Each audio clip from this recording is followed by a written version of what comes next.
About 4 months after I left the Kirby job, because it was not paying the bills, about 4 months later, I started interning at a very, very, very popular black digital media company. Those of you who know me know who they are, but I'm not going to name them today. Um, Now, within a few months of me beginning my internship at this publication, our following swelled into the millions. And, along with this new audience that I was being exposed to every day came like a whole nother level of trolls. Like for the 90s babies, like Crash Bandicoot, last level, you're fighting Neo Cortex. Like it was just a mess. So I was bullied as a young child. I'm tall, I have a ridiculous height. I was overweight. Um, I was a child of a single parent after my parents got divorced. So, money was tight. I didn't have the flyest clothes, and I didn't have the cute hairstyles that everybody else did. So I got tore up every day at school.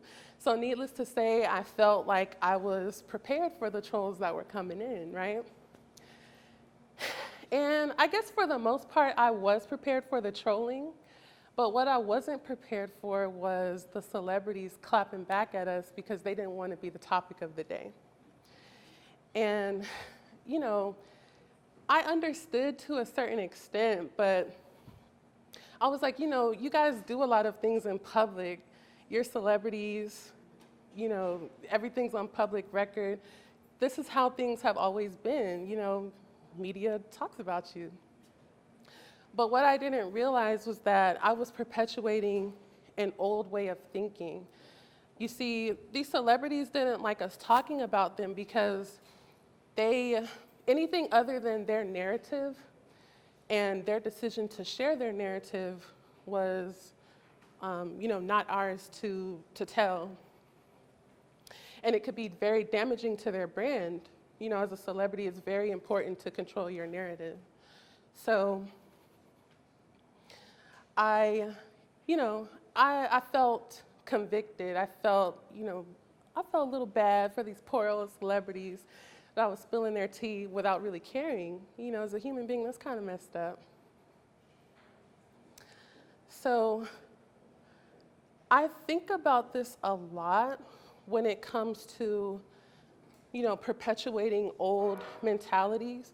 Like, does everybody know what an F-boy is? I'm not going to say the real word, but who knows what an F-boy is? Right.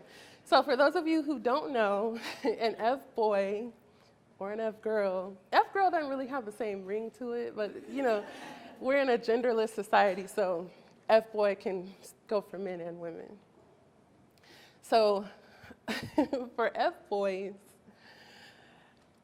a lot of times F-boys will say that they were created from getting their heart broken by another woman. But, F-boys are men who make it their life's purpose just to get a woman in bed. They'll even, lead a woman on and make her think that he wants to be in a relationship with her, when really he's just trying to secure the bag, secure somewhere to lay his head, and secure some food at the end of the day. A lot of us women have experienced relationships like this over, our lifetimes. I'm only 27, and in my book, Will Write for Food, Experiencing Rejection and How It Ultimately Strengthened My Faith in God, it's a really long title. In my book, I open up about 2 relationships I was in. One when I was 18 and got my heart broken by an F-girl. And then again when I was 19, I was in a crazy relationship with an F-boy who was also a drug addict. And,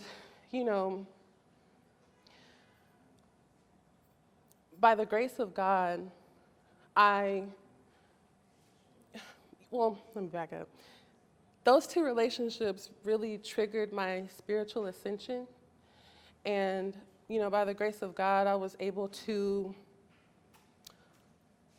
not only pray my way out of heartache, but I was able to assess a lot of things about myself and about life in general, just from being in these two crazy relationships where I thought my life was over, And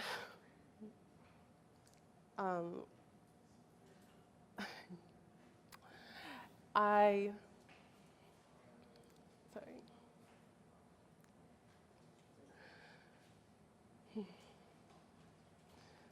Okay. So I thought my life was over. So when I was about 24, I was able to start transmuting the pain and the heartache that I felt. I transmuted it into my book. I just told you the long title. And I was able to go around the country and start educating younger women on how to not go through these same things that I went through. Now, unfortunately, there are some women who have a harder time with bouncing back from relationships like this. And, they'll go through and, go savage mode, as millennials call it now. They'll go savage mode and kind of take up a man for all they can get out of him. Think city girls. Sorry, I love you, JT. She's home now.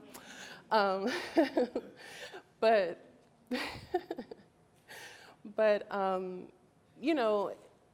these women that they kind of develop that savage mentality because they're unable to just take a step outside of themselves and say, what was I supposed to learn from being in this relationship, and how can I not go through it again? They're just focused on being hurt, and they want to perpetuate that old way of thinking, well, they did it to me, so I'm going to go do it to someone else. And what I want to talk to you guys about today is becoming more emotionally intelligent.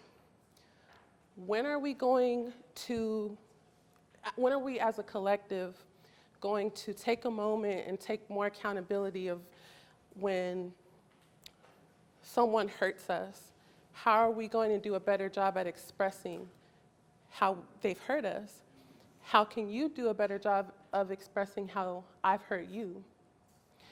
I saw a meme the other day. It said something like, people think that communication is the key to a healthy relationship, but it's really comprehension. You can talk all you want to, but if the person isn't receptive to what you're going to say, the message gets lost. So, when you leave here today, I want you all to do a better job, myself included. I want us all to do a better job at understanding our emotional triggers and not projecting those triggers onto other people. I want us all to do a better job at communicating. Emotionally intelligent people understand that in the heat of the moment, you can't, it usually doesn't work out for you if in the heat of the moment you're trying to explain to someone why they've hurt you or why you don't like something that they've done. They don't want to hear it. Like, we've all been there, right? So let's all just take a better approach to expressing our emotions, because it seems like the world is on its last leg, honestly. And we can't afford to not be on the same page with how we communicate with each other. So that's all I have to say. And thank you very much.